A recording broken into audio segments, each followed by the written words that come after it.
बिस्मिल्लाहिर्रहमानिर्रहीम अस्सलाम वालेकुम। तो क्या हाल है आप सबका। उम्मीद करता हूँ आप सब खैरियत से होंगे, ठीक ठाक होंगे। मैं हूँ आपका अपना प्यारा होस्ट जुनैद मुग़ल कैसर, हाज़िर हो गया हूँ आपकी खिदमत में आज एक और वीडियो लेकर। बैक टू बैक वीडियो हो गई है दोस्तों। कल भी एक वीडियो डाली थी, आज फिर वीडियो आ गई है। तो दोस्तों आज की वीडियो में हमारा टॉपिक कोई नहीं है। आज की वीडियो में आपका भाई आपको सुनाने वाला है एक अदद आप बेती। आप बेती कैसे शुरू होगी? आप बेती इस तरीके से शुरू होगी कि आज से कोई महीना पहले की बात है दोस्तों। मैं बिल्कुल फारिग था ना, घर में कमाता तो मैं कुछ हूँ नहीं, ठीक है, बिल्कुल ही वेला निकट्ठा हर वक्त घर में पड़ा रहता हूँ, खाता हूँ पीता हूँ और ऐश करता हूँ, ठीक है। सो कॉल्ड ऐश करता हूँ, ठीक है। तो मेरे दोस्तों चाचू हैं, अल्हम्दुलिल्लाह मेरे 5 चाचू हैं, ठीक है, जिनमें से मेरे 2 चाचू रहते हैं एबटाबाद में ना। तो आज की वीडियो में हम सिर्फ उन 2 चाचुओं का ही जिक्र करेंगे क्योंकि ये जो आप बेती है उनसे ही रिलेटेड है। तो मेरे जो वैसे तो माशाल्लाह मेरे सारे चाचू कारपेंट्री का काम करते हैं, लकड़ी फर्नीचर का काम करते हैं, लेकिन मेरे जो ये 2 चाचू हैं ना एबटाबाद वाले, ये उस्तादों में से उस्ताद हैं, ठीक है। यानी कि ये इन सब भाइयों में से जो है ना, मेरे अब्बू को मिला के माशाल्लाह ये 6 भाई बनते हैं ना, तो उनमें से ये 2 जो हैं उस्तादों में से उस्ताद हैं। तो मैं फ़ारिग बैठा होता था तो मामा ने कहा कि तुम ऐसा क्यों नहीं करते कि तुम चाचू के पास ही चले जाओ, थोड़ा काम भी सीख लोगे। तो मैंने कहा ये तो सोने पे सुहागे हैं, हम जैसे फ़ारिग बंदों को तो बस घर से निकलने का जो है ना बहाना चाहिए होता है। तो मैंने कहा ठीक है। तो चाचू ने कहा ठीक है, जैसे ही मुझे कोई बड़ा काम मिलता है मैं तुम्हें बताता हूँ ना। तो चाचू को एक काम मिला दोस्तों। एक गांव है एबटाबाद से आगे, नमली मेरा एक जगह, यानी कि उधर पहाड़ है ना, पहाड़ों में से सबसे टॉप पहाड़ी है नमली मेरा की, ठीक है। तो उसके साथ थोड़ा सा ही नीचे एक गांव है जिसका नाम है बकोट, ठीक है। तो अब उस गांव में चाचू लोग को काम मिल गया तो चाचू लोग चले गए वहाँ पे। तो मेरा एक कज़न है सादी, उसको आप लोगों ने मेरे पुराने व्लॉग्स में कहीं ना कहीं देखा भी होगा ना। तो वो माशाल्लाह काफ़ी अच्छा काम सीख गया हुआ है। तो वो भी चाचू के लोगों के साथ वहीं पर गया। तो मुझे मामा कहती हैं जाना है, मैंने कहा बिल्कुल जाना है। तो सादी फिर छुट्टी पे आया हुआ था, हफ्ते का दिन था, तो वो मुझे लेने आया था ना। तो फिर मैं उसके साथ दोस्तों चला गया एबटाबाद, ठीक है। यहाँ से मैं रवाना हुआ एबटाबाद। तो एबटाबाद से आगे तकरीबन 3 घंटे का सफ़र था बकोट गांव का, जहाँ पे हमने जाना था काम करने। तो वहाँ से फिर वो छुट्टी पे मुदस्सर चाचू भी मेरे आए हुए थे और इजाज़ चाचू भी। अब ये मुदस्सर और इजाज़ चाचू है ना दोस्तों, इनमें से जो बड़ा उस्ताद है ना वो है इजाज़ चाचू, यानी कि मास्टर माइंड जो है ना वो मेरा इजाज़ चाचू है, ठीक है। तो जो बैक वर्ड पे जो काम करता है वो मेरा मुदस्सर चाचू है, यानी कि कमांड्स जो बंदा फॉलो करता है।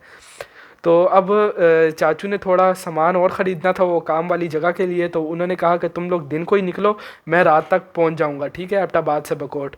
तो दिन के टाइम मैं, मेरा कज़न सादी और मेरे चाचू मुदस्सर जो कि कमांड्स फॉलो करते हैं, हम तीनों चले गए बकोट गांव। और ये दोपहर 1:30 बजे का टाइम था जब मैं पहुंचा बकोट गांव, ठीक है। अब दोस्तों वहाँ मैं पहुंच तो गया, उससे पहले मुझे बहुत ज़्यादा डराया जा रहा था कि तुम आ तो रहे हो, there is no returning back, इसके बाद वापसी का रास्ता कोई नहीं होगा। दिल लगा के तुम्हें काम करना पड़ेगा और तुम्हें इंशाल्लाह हम उस्ताद बना कर भेजेंगे। तो मैं भी वो इंसान जब नया नया हवा का मज़ा चखता है ना तो वो फुल अल्टर हुआ होता है। मैंने भी कहा ठीक है, कोई मसला ही नहीं है, ये वो ना, मतलब वो लोग डरा रहे थे, मैं डर नहीं रहा था। तो जब वहाँ हम पहुँचे तो यकीन करो दोस्तों, इतना कुछ सख्त इलाका कि मैं आप लोग को क्या बताऊं दोस्तों। अब दोस्तों कभी आप लोगों में से, देखने वालों में से, हाँ हाँ, कोई ना कोई बंदा, हर बंदा जनाजे पर गया होगा, ठीक है, किसी ना किसी। तो कब्र पे दोस्तों ऊपर मिट्टी फेंकने से पहले जो एक स्लेटें रखते होते हैं ना सीधी सीधी, उन स्लेटों की वहाँ पे बजरी थी और उतराइयाँ थी। यानी कि यहाँ पे बंदा, वहाँ पे बंदा जैसे पाँव रखता था ना तो वो बंदा स्लिप होता था वहाँ पर, ठीक है। तो वहाँ दोस्तों जब मैं पहुँचा तो जहाँ पे हमें जहाँ पे गाड़ी ने उतारा, वहाँ से नीचे तक जहाँ हमने काम करना था, चाचू लोग के पास वो बड़ी गेज मशीन भी है ना जिस पे वो लोग काम करते हैं, जिसके लालच में मैं वहाँ गया था भाई साहब, जो सीधी और साफ बात है। बाकी सारे औजार तो पापा के पास भी हैं, लेकिन वो एक औजार है जो पापा के पास नहीं है, मतलब सब भाइयों में से सिर्फ उनके पास ही है। तो जब हम उधर से नीचे उतरना शुरू हुए हुए हुए तो भाईजान मैं तो ठहरा मम्मी डैडी, शहर का शहरी लड़का, तो मेरे गोडे भाई साहब जवाब दे गए, मैं तो थक गया। तो जैसे ही दोस्तों हम वहाँ पहुँचे तो हमने जाते सारी खाना खाया, वो जो मेज़बान थे उन्होंने हमारे लिए खाने का बंदोबस्त किया, हमने खाना खाया। तो काम अभी शुरू ही क्या करना था, लाइट ही नहीं आ रही थी, ठीक है, वहाँ पे। तो चाचू ने कहा अभी थोड़ा आराम कर लो, आराम से मुराद खेल कूद लो, इधर उधर फिर लो। तो जो सादी है ना उसके वहाँ एक मामू है, वो भी वहीं पर आए हुए थे और वो पेंट और चूने के काम में आए हुए थे ना। तो मैं और सादी उनके पास मिलने चले गए। तो दोस्तों लिटरली वहाँ पे सर्दी इतनी थी ना कि दिन के 3 बजे ही, दोपहर के 3 बजे मैंने शादी को कहा कि यार आग शाग का बंदोबस्त करो, मुझे ठंड लग रही है। तो शादी ने कहा ओए तो मैं अभी से ही ठंड लगने लग गई है। मैंने कहा यार क्या करूँ, मुझे लग रही है ठंड, तो बस लग रही है। तो उसने कहा ठीक है। उसने फिर दोस्तों लगाई, लकड़ियाँ शकड़ियाँ जमा की और आग लगाई। लकड़ी वहाँ पे खुली थी दोस्तों, लकड़ी की कोई कमी नहीं थी, वहाँ पे खुली लकड़ी थी। यही एक वजह है कि वहाँ के लोग दरवाजे और फर्नीचर वगैरह बहुत बना रहे थे ना। तो वहाँ पे दोस्तों मैं जब हमने आग लगाई तो थोड़ा ही अभी जिसम गर्म किया तो इतने में लाइट आ गई और चाचू का ऑर्डर आया कि आ जाओ भाई अब काम करते हैं। तो दोस्तों काम जैसे ही शुरू किया तो वो गेज मशीन होती है ना, काफ़ी बड़ी मशीन होती है। तो उसके सामने सादी को चाचू ने एक मिशन दिया कि तुमने कब्जे वगैरह ये चीज़ें लगानी है। सादी को उधर काम पे लगा दिया, तो पीछे बचे मैं और चाचू। तो चाचू ने मुझे मशीन के सामने खड़ा कर दिया और कहा कि बस तुमने जो है ना लकड़ियाँ पकड़ते जाना है। मैंने कहा ठीक है।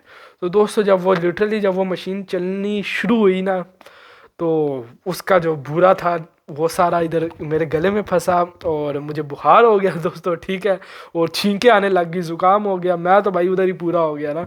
तो मैं उधर चारपाई थी, मैं उधर लेट गया। तो अभी तक दोस्तों मेरे दूसरे इजाज़ चाचू नहीं आए हुए थे, तो मेरी हालत बेहाल होगी। तो मैंने तकरीबन कोई घंटा 1.5 घंटा काम किया होगा, तो मैं लेट गया। तो फिर अब वो चाचू और कज़न मेरा जो है शादी है वो काम कर रहे थे और मुझे देख देख के वो परेशान हो रहे थे और डर रहे थे कि कहीं इसको कुछ हो ना जाए, लेने के देने ना पड़ जाए ना। तो खैर मैंने वहाँ पे जैसे तैसे करके रात तक हमने टाइम पास किया। इस दौरानिए में मेरे मुदस्सिर चाचू ने मुझे एक सिरप दिया कि तुम थोड़ा सा पी लो, इससे तुम बेहतरी फील करोगे। वो सिरप का मैंने एक घूंट लगा लिया दोस्तों, लेकिन कोई फ़र्क नहीं पड़ा, ठीक है। तो रात के 11 बजे मेरे इजाज़ चाचू आए अब्टाबाद से सामान वगैरह लेके, शीटें लाए थे और सामान लाए थे ना। तो उन्होंने आते सार, वो मेरे जो चाचू है ना वो दवाइयाँ वगैरह जेब में लेके फिरते हैं। तो उन्होंने मुझे 2 किस्म की गोलियाँ दी, एक पैनाडोल दी और एक एलर्जी की। तो दोस्तों वो गोलियाँ खाने के बाद मैं बिल्कुल ठीक हो गया। और फिर हमने रात का खाना खाया मिलकर, काफ़ी हंसी खुशी, और फिर हम सो गए ना दोस्तों। और दोस्तों मैं सोया ऐसे जैसे एक छोटा बच्चा बचपन में नहीं सोता, यानी कि बिल्कुल बेगम होके, वो वाली नींद में सोया दोस्तों। और पता ही नहीं चला कब सुबह हो गई। सुबह में उठा तो चाचू कहते हैं हाँ जुनेद सुना, किस तरह की तबीयत है ना तेरी। मैं क्या चाचू जी तबीयत है माशाल्लाह बड़ी फिट है, तो राती ਜਿਹੜੀ ਤੁਸੀਂ दवाइयां ਦਿੱਤੀਆਂ ने ना चस आ गई है, पूरी नींद का मज़ा आ गया ना, बचपन की याद ताज़ा हो गई है। तो चाचू बड़े खुश हुए। चाचू ने कहा चलो ठीक है बच्चा ठीक हो गया, तो अब इधर ही रहेगा हमारे साथ। और दोस्तों मैं आप लोगों को बताता चलूँ, ये बकोट गाँव जो मैं आया था ना, कम अज़ कम 1 महीने की नीयत करके आया था कि 1 महीना तो रहूँगा ही रहूँगा। तो सुबह मेरी तबीयत फिर फिट हो गई, तो हमने फिर नाश्ता वगैरह किया। और जब दोस्तों दोबारा मैं खड़ा हुआ ना काम पे, तो फिर दोस्तों मेरी वही हालत, और मैं फिर जाकर चारपाई पे लेट गया। तो अब की बार जो है ना मेरे इजाज़ चाचू वो मुझे आवाज़ें देने लग गए कि जुनैद आओ ना, बाहर आओ, ये वो काम करो, काम नहीं करना हमारे साथ बातें करो, ये वो ना, काफ़ी शफकत से बात की। तो मैंने कहा चाचू काम नहीं होता पिया मेरे को ना। कहते हैं अच्छा। तो फिर मेरा कज़न सादी है ना, वो मुझे आवाज़ें देने लगा कि जुनैद जुनैद जुनैद। अब वो समझ रहा था कि ये कहीं सो गया इसीलिए जवाब नहीं दे रहा, लेकिन दोस्तों मैं उसको सोया नहीं था, मेरे जिस्म में एनर्जी ही नहीं बची थी कि मैं उसको जवाब दे पाऊँ ना। तो बस वो लोग समझ गए कि भाई ये यहाँ पे रहने वाली चीज़ नहीं है। तो थोड़ी देर बाद मेरे इजाज़ चाचू आए मेरे पास और उन्होंने कहा चल आ जुनैद, तेनू मैं अपना बात छाट के आवा, उस उधर से तुम खुद ही तरबेला की गाड़ी लेके चले जाना तरबेला। मैंने कहा नहीं नहीं चाचू, वैसे आपको तकलीफ़ क्यों दूंगा, मैं इधर ही रहता हूँ। क्योंकि जब मैं आया था तो बज़ाहिर तौर पे हमारी ये कमिटमेंट हुई थी कि तब तक तुम घर नहीं जा सकोगे जब तक हम नहीं घर जाएंगे ना, यानी कि 14-15 दिन के बाद एक छुट्टी होगी, फिर उसके बाद दोबारा आना हुआ दोबारा आ जाना ना। और वो 14-15 दिन बाद भी जो छुट्टी होगी उसमें तरबेला नहीं जाना, सिर्फ एबटाबाद तक ही जाना है, एबटाबाद से वापस बकोट। तो मैंने कहा नहीं नहीं चाचू, जो कमिटमेंट हुई है उस पर ही पूरा लेंगे, जिसमें मैं जान है नहीं, लेकिन ये लड़का बोल रहा है ना अपने चाचू को। चाचू कहते नहीं नहीं यार, वो तो मैं तेरे ना मजाक करना पिया सा, ते आ तेरी तबीयत सेट नहीं है, तेनू मैं छाट के आवा ना। मैंने कहा अच्छा। तो जब मैंने चाचू के मुंह से ये जुमला सुना ना कि वो सब मजाक था, वो कोई कमिटमेंट नहीं थी, मैंने कहा चलो चाचू फिर चलते हैं ना। तो चाचू कहते हैं चलो बस ठीक है। फिर हमने दोपहर का खाना खाया। तो जारी बात है फिर दिल को दिल से राह होती है, और सादी जो है वो मुझसे उम्र में छोटा है, तो उसके दिल को कुछ हुआ कि ये अब जा रहा है तो मैं भी जाना चाहता हूँ। उसने चाचू को कहा कि मैं जुनैद को छोड़ने जाता हूँ ना, आप ना जाएँ। चाचू ने कहा नहीं, तुम इधर ही दूसरे चाचू के पास रहोगे, मुदस्सिर चाचू के पास, और ये जुनैद को छोड़ने मैं जाऊँगा। तो सादी को इस बात पे कुछ हुआ कि इन लोगों ने मेरी बात नहीं मानी। तो वो आगे जाके आप लोग को बात बताता हूँ। तो खैर इजाज़ चाचू के साथ मैं रवाना हो गया वापसी एबटाबाद के लिए। और फिर हम पहुँचे एबटाबाद और फिर चाचू ने बाज़ार से ली कलेजी और फिर हम गए चाचू के घर। वहाँ पे चाचू ने अपने हाथ से मेरे लिए बनाई कलेजी, हमने वो खाई। फिर रात को हम सो गए और सुबह उठ के नाश्ता वगैरह करके जो है ना चाचू बकोट वाली गाड़ी में बैठ के बकोट चले गए और पहले मुझे तरबेला वाली गाड़ी में बिठाया हाईएस में और मुझे तरबेला रवाना कर दिया ना। तो खैर शादी बात आती है शादी की, तो उसने उसके दिल को जैसे कुछ हो गया था कि इन लोगों ने मेरी बात क्यों नहीं मानी ना। तो मेरे जाने के 1-2 दिनों बाद भाई साहब शादी ने भी रिज़ाइन कर दी वो वाली जॉब और वो भी आ गया वापस तरबेला अपने घर ना। तो दोस्तों ये एक मज़े का वाक़या था और इस वाक़े में एक ये राज पोशीदा था कि भाई if you are going to places like Bakot और नमली मेरा फॉर इंजॉइंग और इंटरटेनमेंट देन इट्स ओके। लेकिन अगर भाई साहब आप उधर रहाइश की नीयत से जा रहे हो और मेरे जैसे अगर आप शहरी बंदे हो, मम्मी डैडी बंदे हो, इन सिंपल मैं ये कहूँगा मम्मी डैडी बंदे हो, तो भाई उधर ज़िंदगी हमारे जैसे बंदों के लिए गुजारना बहुत मुश्किल है।